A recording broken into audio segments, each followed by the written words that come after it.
A primeira sinagoga do Brasil, a Kal Tzur Israel, foi fundada em Recife, quando chegaram ao Brasil os holandeses. A comunidade judaica que ali começou é o tema do segundo episódio da nossa série sobre imigração judaica para o Brasil. Quem eram esses holandeses, de onde eles vieram e para onde eles foram depois? A história da primeira sinagoga do Brasil é também a história da fundação de Nova York. Perseguidos na Inquisição, eles deixaram a Península Ibérica, passaram pela Holanda, pelo Brasil e chegaram, alguns deles, aos Estados Unidos. Eu sou Anita Efraim, jornalista e fanática por futebol, e esse é o Eu Com Isso, o podcast do Instituto Brasil-Israel.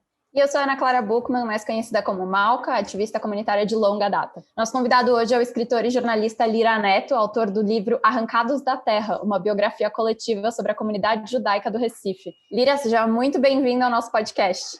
Muito obrigado pelo convite, é um prazer enorme estar aqui. Essa aqui é uma curiosidade assim, básica antes da gente começar. Qual que é a tua relação com esse tema e por que você decidiu escrever um livro sobre isso? Na verdade é o seguinte, muito antes de eu ter começado a publicar livros, lá se vão aí quase 20 anos, eu tinha um projeto inicial de escrever uma biografia de um personagem específico que sempre me fascinou, que era Maurício de Nassau. E eu queria escrever um livro, na verdade, não uma biografia exaustiva de Nassau, mas a passagem de Nassau pelo Brasil, a passagem de Nassau por Recife. E comecei a ler sobre o assunto, comecei a comprar livros, a vasculhar sebos, a juntar material sobre isso. Mas ali, enquanto isso, uma outra história ia se insinuando no meio de minhas pesquisas, né? E mergulhando naqueles documentos, mergulhando naqueles livros, mergulhando naquela bibliografia, acabei por eu próprio me descobrir um descendente dos cristãos novos que atravessaram o Atlântico, né, fugidos da Inquisição, e vieram para o Novo Mundo, né? Então,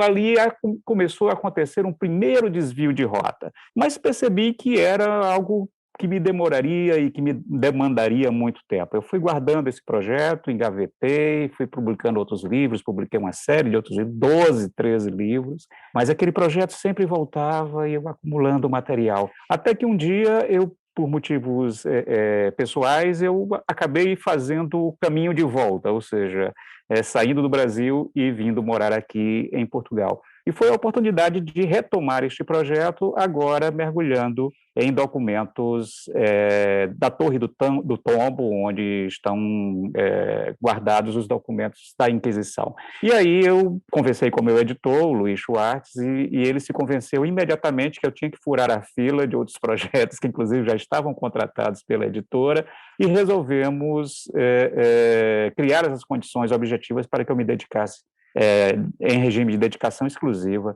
a esse livro, que resultou no Arrancados da Terra. E aí, Lira, começando do início dessa história, conta pra gente quem eram esses judeus que chegaram em Pernambuco e por que eles foram expulsos da Europa.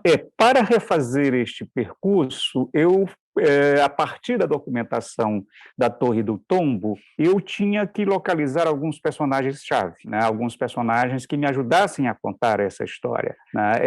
Esses judeus, esses cristãos novos que chegaram no Brasil a partir da Holanda, tinham saído de Portugal e antes disso até da Espanha, né? Neste momento não podemos esquecer que Portugal e Espanha estavam submetidos a uma única coroa, nesse momento era a União Ibérica, e a Inquisição espanhola, em primeiro lugar, ao decretar a expulsão dos judeus de seu território, estes judeus se refugiaram em Portugal, se juntaram à imensa comunidade judaica portuguesa, e logo a seguir, alguns anos depois, o governo português, a coroa portuguesa, também decreta, né, a expulsão dos judeus. Eles só poderiam permanecer em território português e, portanto, já não mais poderiam permanecer à Espanha. Portanto, eles só poderiam permanecer em território ibéricos caso se convertessem ao catolicismo. Então, houve ali uma série de conversões forçadas, de onde derivou o termo batizados em pé, ou seja, eles eram batizados na fé católica, outros não se submeteram a essa conversão compulsória e tiveram mais uma vez que fugir. E se espalharam pelo mundo, né? Os judeus da Península Ibérica, nesse momento, se espalham pelo mundo, e a Holanda, que era um dos centros, talvez o epicentro comercial, mercantil do mundo, era um ponto natural de atração. Ali não havia Inquisição, eles eram calvinistas, portanto não eram católicos e, portanto, não havia Inquisição. Então serviu como uma espécie de porto seguro, como refúgio para esses judeus ibéricos. Quando a Holanda, quando os Países Baixos ocupam o Nordeste brasileiro, o que hoje, na verdade, é Nordeste brasileiro, à época chamado as capitanias do Norte, as capitanias dedicadas ao cultivo e à exploração do açúcar, eles viram ali uma oportunidade de migrar mais uma vez, porque havia um desajuste, um conflito interno muito grande dentro da própria comunidade judaica em Amsterdã. Esses judeus, não podemos esquecer, que passaram séculos vivendo sob a clandestinidade em Portugal e, portanto, praticavam um judaísmo um tanto quanto incipiente, vamos dizer assim, porque todos os livros sagrados, basta dizer isso, eram proibidos em território português, não podiam circular, não podiam ser publicados. Então, esses judeus cresceram e viveram sem acesso aos textos e, portanto, quando chegam em Amsterdã, eles logo se chocaram com o rigor imposto pela comunidade estabelecida, o que provocou essa dissidência, o que provocou essa cisão, e muitos deles, quando a Holanda, quando a Holanda ocupa o Brasil, veem na ida para Recife a oportunidade de construir, como eles próprios chamavam, uma Jerusalém dos trópicos, né? E aí passam-se para Recife, formando uma grande cadeia, uma grande rede de relações, de solidariedade, uma rede mercantil em que ligava a Europa ao Novo Mundo. Vamos lá, deixa eu te perguntar então, qual que era a função desses judeus na Holanda versus quando eles chegaram aqui e por que o Brasil, né? Quer dizer, a gente está falando de uma comunidade que existia aí na Holanda, como é que foi justamente os judeus que vieram parar em Recife? A partir da Holanda, eles estabeleceram, nos primeiros momentos já na Holanda, estas redes comerciais, essas redes de relação. Então, o açúcar proveniente do Brasil, naquele momento, era grande riqueza, era um grande produto econômico que movimentava milhões na economia mundial. E os judeus, ao saírem da Península Ibérica, deixaram representantes em Portugal, em cidades como Lisboa, como Porto, e faziam uma espécie de triangulação entre o centro produtor de açúcar em Recife, os centros importadores em Portugal, mas, ao mesmo tempo, com conexões com a Holanda, que era a capital econômica do mundo. Ali tinha uma bolsa de valores vigorosa, ali tinha grandes companhias de navegação. Então, a partir da Holanda, eles estabeleciam essa triangulação entre os engenhos de açúcar de Recife, de Pernambuco, o comércio internacional praticado na Holanda. E eles, de forma muito hábil, porque falavam português, afinal de contas era essa a origem deles, então tinham uma possibilidade de comunicação imediata com as fontes produtoras, com os engenhos, com os senhores de engenho, com todo o negócio do açúcar, e, ao mesmo tempo, já falavam e já estavam inseridos na economia holandesa. Então, para eles, era uma condição de privilégio estratégico, na verdade, porque tinham as duas pontas do processo. E, ao se passar para o Brasil, eles viram ali a possibilidade de não só controlar essas rotas mercantis, estabelecer ali uma política, né, de internacional, de intercâmbio comercial internacional, mas também se tornarem eles próprios produtores de açúcar. Então, muitos vão, inclusive, adquirir engenhos de açúcar em Pernambuco e se tornar, né, senhores produtores, né, de açúcar. Então, eles começaram a dominar, a estabelecer conexões com todos esses pontos de produção e distribuição e compra. Sobre isso, você pode comentar rapidinho qual que era a relação desses judeus que chegaram ao Brasil com a escravidão? Sim. A primeira coisa é importante notar que nem todos os judeus que se passaram ao Brasil estavam nessas condições privilegiadas de adquirirem engenhos, adquirirem moendas, adquirirem, né, uma posição de destaque dentro deste cenário econômico. Muitos deles eram muito pobres e também recebiam ajuda e passagem do governo holandês para construir comunidades e colônias no Recife e nas outras capitanias do açúcar. Então, além desses grandes empresários, vamos dizer assim, esses grandes comerciantes, existiam, né, um extrato mais baixo dentro da comunidade que via exatamente na migração uma possibilidade de fazer um novo mundo. E estes mais abastados tinham uma grande interferência e um grande poder dentro do tráfico negreiro, exatamente pelos mesmos motivos que faziam com que eles dominassem os vários idiomas, e na diáspora ibérica eles também se situaram muitos na África, em postos avançados na África, em feitorias na África. Então, eles passaram a controlar as duas pontas também do tráfico negreiro, né? Ou seja, aqueles postos de envio de escravos na África e também quando eles chegavam, esses escravos chegavam, eles também tinham um grande controle sobre a distribuição, uma vez que o tráfico em si era monopólio da Companhia das Índias Ocidentais, ou seja, a Sociedade Anônima holandesa, né, de capitalistas holandeses, que era responsável pelo trajeto, pelo que era o grande, vamos dizer assim, um dos grandes negócios daquele momento. Esses judeus, quando os escravos chegavam, eles os distribuíam, né, os arrendavam em leilão e os distribuíam pelos engenhos em vendas, em revendas para os senhores de engenho.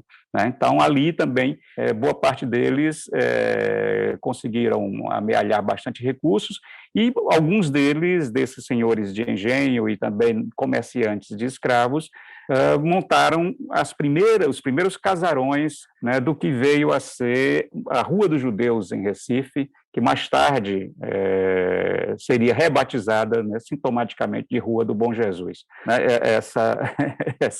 Irônico. Irônico, né? Enquanto eles dominavam aquela rua, então há casos, né, bastante documentados e que eu cito nos meus livros, e que eles foram os proprietários dessa primeira rua, que ficava fora das muralhas da cidade, né, porque havia ali já um cuidado, né, de não chocar a comunidade local, porque ao chegar no Brasil não foi mil maravilha, né, eles tiveram que enfrentar uma dupla pressão, uma dupla tensão, um duplo conflito, de uma parte com a população local, que era majoritariamente católica, né, e que via os judeus com todas as desconfianças, a partir de toda uma mitologia, né, a partir de toda uma série de aleivosias, de lendas e tudo mais, essa comunidade eles católica... eram os primeiros, né, Lira? Assim, os Sim. primeiros judeus a pisarem no Brasil. Exatamente, então, ainda tinha esse agravante, né? E, ao mesmo tempo, né, tinha também a pressão dos pregadores calvinistas enviados pela Holanda para catequizar, para o processo de catequese para a Igreja Reformada entre os brasileiros, né? Então, havia ali, eles estavam entre uma coisa e outra, eles estavam ali em fogo cruzado, né? E como você bem disse, ou seja, o fato de serem judeus que pela primeira vez se assumiram como tal no Brasil, porque havia uma quantidade enorme, desde a era do achamento do Brasil, havia cristãos novos circulando por toda a colônia. Mas essa comunidade é a primeira que se instaura como tal, a ter uma sinagoga, né, a ter reuniões sistemáticas, e o interessante é que, sob a tolerância de Maurício de Nassau, mas por determinação da Holanda, eles só podiam se reunir a portas fechadas, eles não podiam ter rituais e reuniões públicas, né? Tudo tinha que ser feito. E o judaísmo nunca foi uma religião proselitista, né? Então, exatamente. Não ali para a ideologia judaica. Líria, você começou a contar um pouco desse esquema de trabalho, e a gente sabe que não só no Brasil, mas que existe esse estereótipo do judeu como uma pessoa rica. Você acha que Sim, dá para dizer que uma parte da origem está nesse momento, no enriquecimento, nos senhores de engenho judeus que chegaram ao Nordeste do Brasil, a Recife? Você acha que dá para fazer essa ligação ou é algo anterior? É muito anterior. Inclusive, quando o judaísmo era permitido aqui em Portugal, né, muito antes dos éditos de expulsão e tudo mais, eles ocuparam posições muito estratégicas dentro do reino português, né? Então, muitos deles, né, foram conselheiros reais. O caso do Abravanel, que vem a ser um dos antepassados de um dos personagens do livro, o Abravanel chegou a ser tesoureiro real, tesoureiro também na Espanha, quando saiu de Portugal. É do Silvio Santos mesmo ou não? É verdade, é isso mesmo. É um ascendente direto do nosso Abravanel, que nós conhecemos no Brasil como Silvio Santos. Inclusive, Alberto Dines tem um livro maravilhoso, né, que chama O Baú de Abravanel, em que narra essa saga da família Abravanel, desde o velho Isaac, né, Abravanel, até chegar a Silvio Santos. Mas, então, assim, eles, antes mesmo do Brasil, ou de se passarem ao Brasil, eles já ocupavam dentro da Península Ibérica posições de destaque. O que acontece é que, nesse momento do qual nós estamos falando, é quando acontece, talvez, o primeiro grande momento de globalização da história, né, de uma globalização não só mercantil, como uma globalização cultural, né, em que, em vez das economias se movimentarem em lógicas localizadas, elas passam a ocupar uma dimensão planetária, né, e esses judeus tiveram um papel ate,v né, um papel importantíssimo nesse processo de unir as várias partes do mundo em torno dessas grandes redes de comércio e redes de cultura, porque eles não levavam só produtos, eles levavam livros, eles levavam ideias, eles levavam pensamentos, né? E isso fez com que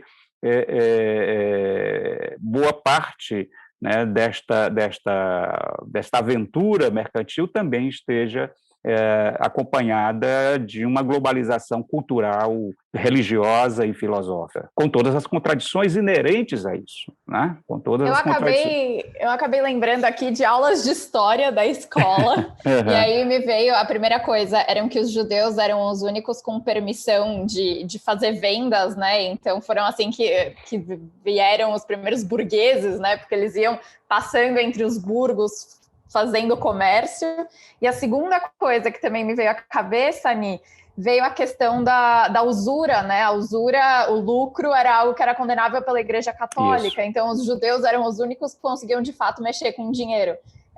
Que conseguiam, entre aspas, era algo bem maldito na época, mas... Sim, exatamente. Mas aí já não era problema da igreja, né? Então... Mas aí já não era problema exatamente. da igreja. É isso que eu acho importante dizer, né? Porque este livro, na verdade, sempre tenho dito isso com alguma constância, é que este é um livro... o grande personagem deste livro é a luta contra a intolerância e contra o preconceito. E nós sabemos que a intolerância e o preconceito, as construções dos discursos de ódio, elas se baseiam em pressupostos, elas se baseiam em construções ideológicas que nem sempre dizem respeito aos verdadeiros motivos que embasa esse preconceito e que embasa esse ódio. Havia muitas outras questões em jogo ali, muito mais do que simplesmente uma questão étnica ou religiosa, né? Então, esta perseguição e este preconceito, né, de que os judeus queriam controlar todos os capitais do mundo, queriam dominar o mundo e eram donos de tudo, isso tudo é uma construção ideológica que tem como fundamento esse momento chave em que o comércio se estabelece como grande produtor de riquezas, né, e aos judeus até então era vedado, inclusive, o uso da terra, o uso e a posse e o cultivo da terra. E já que eles não podiam se dedicar à agricultura, eles tinham que se dedicar a outras atividades. E muitas outras atividades foram proibidas, interditas aos judeus. Então, que precisaram ali encontrar uma forma de sobreviver. E encontraram no comércio uma dessas formas, e uma das formas mais eficazes e mais eficientes. E aí, atraindo contra si, mais uma vez, os ódios e todas as construções e todas as mitologias e todas as histórias deletérias e falsas que se criaram em torno, né, desta comunidade. E depois os frutos foram muito percebidos na Segunda Guerra Mundial, obviamente. Ah, sim, exatamente. É uma história bem mais antiga, né? Isso. Ira, deixa eu perguntar uma coisa. Como que era essa comunidade quando chegou aqui? Era uma comunidade que era estruturada? Tinha um rabino? Tinha, pelo menos uma sinagoga tinha, mas qual era a cara dessa comunidade há mais de 500 anos atrás?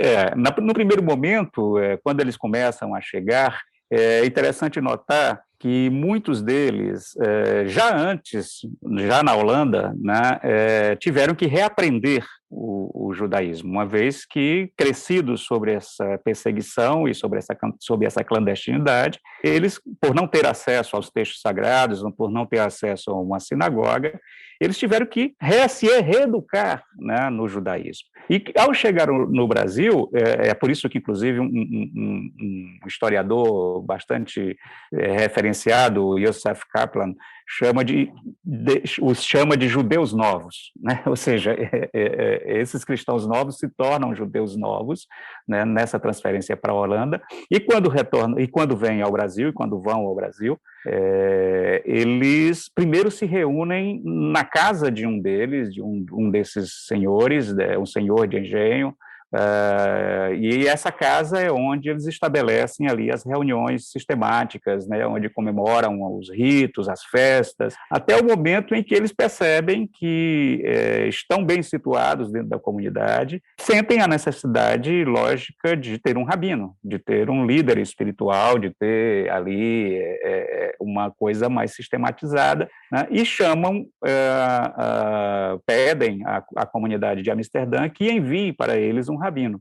E aí uma disputa, que também é uma outra história paralela, uma outra trama paralela no livro, entre dois descendentes de portugueses chegados criança na Holanda e se tornam dois grandes intelectuais dessa comunidade judaica de Amsterdã, que é o Abu da Fonseca e o Menasseh. Os dois disputam para ver quem é que vai, eram rivais intelectuais, dois homens sábios, né, e desde a infância rivais, eles disputam para ver quem iria passar ao Brasil. E como o Menasseh era um sujeito que dava muito trabalho à comunidade, porque era um livre pensador, era alguém que buscava sempre questionar a ortodoxia e publicando livros, era um impressor, publicou um livro que incomodou muito esta comunidade de Amsterdã, que tentava fazer uma conciliação entre a ciência e a fé, e outros livros, inclusive de sua própria autoria, e que tentava conciliar o catolicismo com o judaísmo, mostrando que essas religiões, afinal de contas, do ponto de vista filosófico, não eram tão diferentes. Então, o Menasseh, diante de todas essas circunstâncias, esses atritos com a ortodoxia, acabou sendo não escolhido, e o Abuab é que vai para Recife e se torna o primeiro rabino das Américas, o Abu da Fonseca, e o que é interessante, começa a criar também, além de ser o primeiro rabino da primeira sinagoga das Américas, começa a produzir a primeira literatura judaica nas Américas. Ele era um poeta e escreveu vários poemas, vários versos, inclusive muito importantes como documentos da própria guerra que vai acontecer entre Portugal e a Holanda na luta pela recuperação dessas capitanias. E o Abuab não só foi testemunha ocular desta guerra, quando os portugueses sitiam o Recife, a cidade é cercada, e é o momento em que os recifenses e os judeus aí incluídos tiveram que se alimentar, inclusive, de cachorros, de gatos, de ratos. A cidade estava absolutamente cercada, e o Abuab faz um relato em forma de versos bastante contundente, bastante emocionado sobre essa circunstância, né, sobre essa cidade sitiada, né, pelos canhões portugueses e brasileiros, das pessoas que haviam se reunido, né, para tentar também recuperar aquelas capitanias para os portugueses. Então, o Abuab tem essa importância fundamental, não só como o primeiro rabino, né, que aí sim eles montam uma sinagoga propriamente dita, que é a sinagoga que está lá na Rua dos Judeus, né, ou melhor, a Rua do Bom Jesus, como hoje se chama, né, lá em Recife, que foi recentemente, alguns anos atrás, foi restaurada e é um projeto arquitetônico, arqueológico maravilhoso. Recomendo, depois de passar dessa pandemia, qualquer pessoa que for ao Recife, visite a sinagoga, que é emocionante, né? Perceber ali que naquela casa era onde acontecia as reuniões desta comunidade, né? E aí, para a gente se transportar um pouco para os dias de hoje, das suas pesquisas, hoje em dia, o que ainda tem na comunidade do Recife que vem dessa época? Ainda é uma comunidade majoritariamente sefaradita ou já tem uma mistura maior entre dos judeus que chegaram posteriormente ao Brasil, do leste europeu ou depois da Segunda Guerra Mundial? Esse foi um primeiro momento, né? No final do século XIX, ali há outras ondas migratórias para o Brasil de uma forma geral, e aí esta comunidade sofre também um influxo, né, dos askenazes e tudo mais. Mas o importante lembrar é que quando em 1654 os portugueses retomam as capitanias açucareiras, esses judeus são obrigados a partir, né? Esses judeus não ficam, eles se permanecessem, eles ficariam sob o jugo da Inquisição, e poderiam voltar a ser perseguidos, poderiam voltar a ser presos, poderiam voltar a ser despachados para Portugal. Então, muitos fogem, vão embora, o governo português restabelecido dá 3 meses para que eles partam, né? Muitos partem de volta para a Holanda, muitos também se espalham por outras possessões holandesas que existiam naquele momento, principalmente pelo Caribe,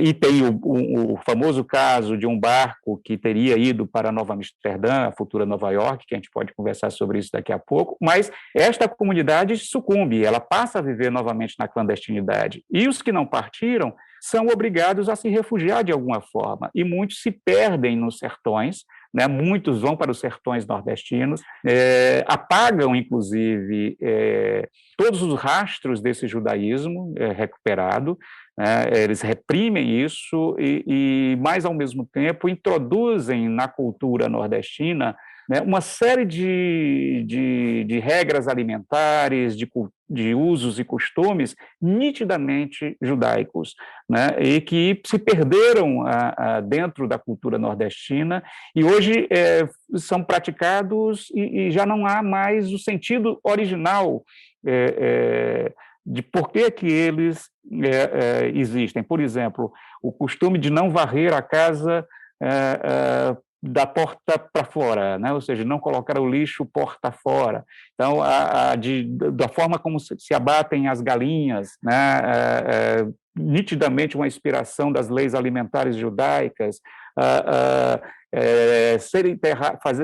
fazer sepultamento em terra virgem e não em caixões, ou seja, tudo isso... As velas dentro do armário, né? As velas, exatamente. Tudo isso passa, ou deitar fora a água de casa diante de um falecimento. Então, tudo isso passa a ser incorporado à cultura nordestina, mas já sem esse sentido original, ou seja, passam a ser praticados pela comunidade nordestina, de uma forma geral, entranha-se na cultura popular, e o significado disso se perdeu na noite do tempo. É interessante notar como há essa participação difusa e que só muito tempo depois é que, já no século XIX, com as novas ondas migratórias, aí sim, quando os askenazes chegam e tudo mais, é que se reconstitui novamente uma comunidade judaica propriamente dita, né? Então, é uma história cheia de silêncios, é uma história cheia de interditos, né? E é isso que, do ponto de vista da pesquisa, foi desafiador, né? Até mesmo a reconstituição da vida dos personagens de que falo, né? Porque muitos deles passaram a vida toda apagando os próprios rastros, né? Exatamente para fugir das perseguições. Então, a documentação é muito rarefeita, a documentação é muito lacunosa, muito cheia de reticências, o que, se por um lado dificulta o trabalho de pesquisa, por outro, torna a investigação ainda mais prazerosa, ainda mais sedutora. E aí a gente vai para a parte de Nova York, né? A gente fez aqui uma pesquisa prévia, a gente sempre se prepara um pouco antes do podcast, mas eu fui necessariamente surpreendida com essa questão de Nova York, que são esses mesmos judeus que estavam em Recife que foram para o que seria Nova York no futuro. Que história é essa, Lira?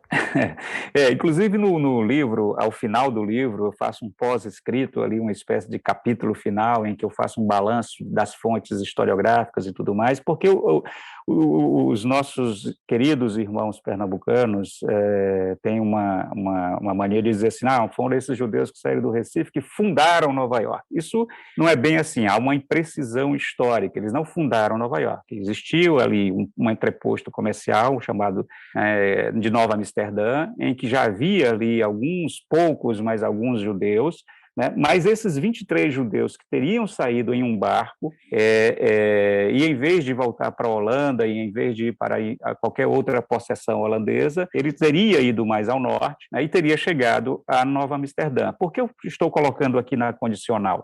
Porque existem pesquisadores que discordam e acham que aqueles 23 judeus que de fato chegaram em Nova Amsterdã, a futura Nova York, não são necessariamente os 23 que saíram do Recife.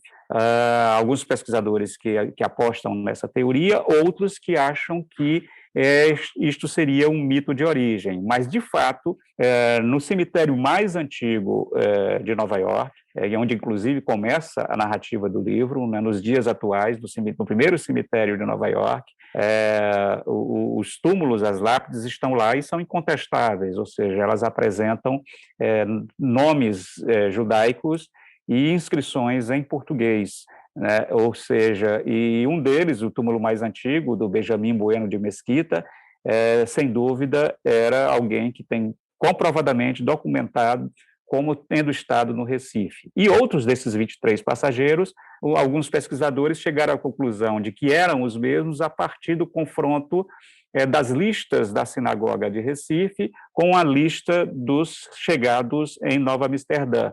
Não podemos esquecer que no judaísmo, o judaísmo é cheio de homonímias, então isso não é uma garantia, né, de que aquelas mesmas pessoas sejam as que chegaram, até porque alguns nomes não se apresentam tal e qual, há algumas divergências de grafia e mesmo de nomes, o que faz também que se levante alguma contestação a respeito. Mas o fato inegável é que alguns desses judeus que estiveram no Recife se fixam durante algum tempo em Nova Amsterdã e dão início, sim, ali a uma comunidade, a primeira comunidade norte-americana, a primeira comunidade estadunidense de judeus, e que era, em boa parte dela, proveniente do Recife, por sua vez, proveniente da Holanda e, por sua vez, proveniente de Portugal. Ou seja, o livro tenta fazer esta incrível trajetória, né, deste povo, né, deste grupo de pessoas absolutamente errantes que saem da Península Ibérica, chegam à Holanda, vêm para o Brasil e acabam chegando em Nova Amsterdã, a futura Nova York. Eu sempre brinco e digo, se um roteirista de uma minissérie do Netflix fosse fazer um argumento, iam dizer, não, isso é muito improvável, esses caras saindo de um lado para o outro, sempre em fuga, né? Não é verossímil, e na verdade é uma história absolutamente inacreditável, mas absolutamente concreta, né? Ou seja, mais uma vez provando que a realidade pode ser mais fantástica do que qualquer ficção. Até esse tipo de recuperação da história judaica me faz pensar quantos judeus teriam no mundo se não tivesse sido uma minoria religiosa tão perseguida, né, ao longo do tempo, enfim. Um aspecto que acho que você deve ter visto bastante é sobre esses nomes notáveis que a gente conhece no Brasil, que têm origem judaica e que essa origem acabou ficando apagada no tempo, como o caso de Fernando de Noronha, né? Tem mais além dele, você consegue levantar assim de cabeça que a gente sabe quem é a pessoa, mas não sabe das origens judaicas. E já aproveitando, Maurício de Nassau era judeu? Não, não, Maurício de Nassau não. Maurício de Nassau, ele era de ascendência nobre, da família de nobres da Holanda, né? Então, assim, ele era um governador, um líder militar e, ao mesmo tempo, um homem com bastante interesses culturais, né? Então, ele foi escolhido tanto por uma coisa quanto por outra, tanto pelo fato de ser um homem ilustrado, mas principalmente por ser um líder militar. Afinal de contas, naquele momento havia uma guerra, não podemos também esquecer disso, entre a União Ibérica e os Países Baixos. A Espanha pertencia originalmente à Holanda, né? Então tem uma guerra de libertação, de independência, né? E naquele momento, quando a Península Ibérica invade o Brasil, né? Talvez o termo invasão não seja muito adequado, porque o que Portugal fez antes também foi uma invasão, então, assim, temos que ter cuidado um pouco com, né, esses nomes, quando o Brasil ainda não existia, vamos dizer assim, para o mundo europeu. O que os portugueses fazem é invadir o Brasil, né, quando havia só os índios aqui. Mas o que mais me preocupou, Anita e Ana, neste livro e nesta investigação, não era ir atrás dos grandes nomes, não era ir atrás das grandes personalidades, como o próprio Nassau, né? Era ir atrás exatamente dos mais anônimos, era ir atrás de pessoas que foram apagadas pela história e pessoas que, essas sim, sofreram muito mais as circunstâncias, né, de serem cristãos novos, ou de serem judeus, ou de serem, de uma forma ou de outra, apontados como diferentes, apontados como seres que precisavam ser excluídos, né? E eu acho que é aí que o livro ganha uma importância, e aí que eu acho que o livro ganha uma atualidade, é quando, ao rastrear essa história de perseguições, essa história de preconceito, essa história de ódio, né, nós nos remetemos inevitavelmente aos dias de hoje, né, quando parece que tantos séculos depois nós estamos a repetir os mesmos erros, né, e tratando sempre o outro, né, o diferente, como uma ameaça e como um inimigo e que precisa ser destruída, né? Então, nesse processo de construção de inimigos, processo no qual os judeus foram vítimas históricas, né? E pelo fato, né, de serem migrantes, refugiados, o que também só atualiza, né, essa história para os dias de hoje, né, quando sabemos que hoje é um tema absolutamente urgente na Europa, a questão dos refugiados, mas também no Brasil, né, quando a questão dos refugiados precisa ser discutida e principalmente, e para extrapolar essa questão dos refugiados, ainda tem uma questão que ainda torna essa história ainda mais atual, né, que é esse processo de satanização, né, de demonização do outro, né, da construção e da cisão entre o eu e o outro, né? Todo aquele que não é igual a mim, todo aquele que não pensa igual a mim, todo aquele que não reza pela mesma cartilha, né, é um inimigo. E um inimigo não a ser vencido, não um inimigo a ser derrotado, não é um adversário a ser derrotado, é um inimigo, e o inimigo tem que ser destruído. Então, é isso que eu acho que torna o Arrancados da Terra um livro atual, né? A propósito, o título Arrancados da Terra é uma citação do profeta Amós, quando dizia que haveria de chegar o dia, né, em que essas pessoas não seriam mais arrancadas da própria terra, né? Então, esse arrancados pressupõe uma dor, pressupõe a dor da partida, pressupõe a dor da fuga, pressupõe, né, uma dor compulsória, né, uma partida compulsória, e é exatamente por isso que esse livro eu dedico, cearense que sou, migrante né, que passei 20 anos em São Paulo e agora imigrante deste lado de cada oceano. É por isso que esse livro é dedicado a todos os retirantes, a todos os migrantes, a todos os proscritos, a todos os refugiados, né, a todos os desterritorializados do mundo. Né? O que faz, para mim, eu acho que deste livro algo que precise ser visto no livro, não simplesmente a narrativa que ficou no passado, não simplesmente uma história de não sei quantos séculos, né, mas uma história que ainda tem muito a nos dizer hoje, como cidadãos e como pessoas. E com essa fala tão bonita, a gente encerra o episódio de hoje. Queria agradecer muito, Lira, por ter participado desse episódio. Esse foi o segundo episódio da nossa série de imigração judaica ao Brasil. Eu, particularmente, estou adorando. Cada episódio eu sei que eu aprendo muito. São aulas de história completamente novas.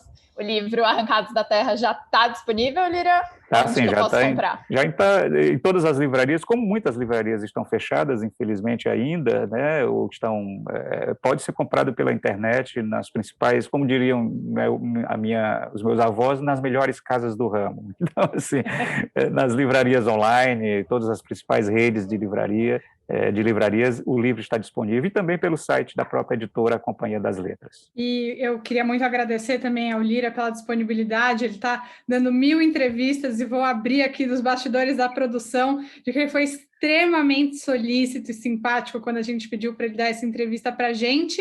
E o mais legal, acho, que está acontecendo assim durante essa série, que ainda tem mais 2 episódios por vir, é ver como a história judaica ela é parte da história do Brasil na sua integridade. Não é recente, é desde o início. Eu acho que os judeus, eles definitivamente não são um corpo estranho na história do Brasil, e é isso que a gente está vendo, está ficando cada vez mais palpável a cada episódio. Então, Lira, muito obrigada, um prazer, e aproveito aqui para dar os devidos créditos mais uma vez para a Malca, que sugeriu essa série. Eu nem coloquei tanta fé no começo, mas quando a gente começou a pesquisar e ir atrás, eu falei, nossa, realmente, quanta coisa tem para falar sobre a história, como a história dos judeus se mistura com a história do Brasil ao longo desses anos de imigração.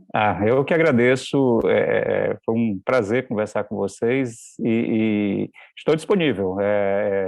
Sempre que quiserem, sempre que precisarem, estamos aqui. Muito obrigado pela gentileza, pela simpatia, pela generosidade. A gente que agradece, Lira. Até a próxima. Tchau, Até a próxima.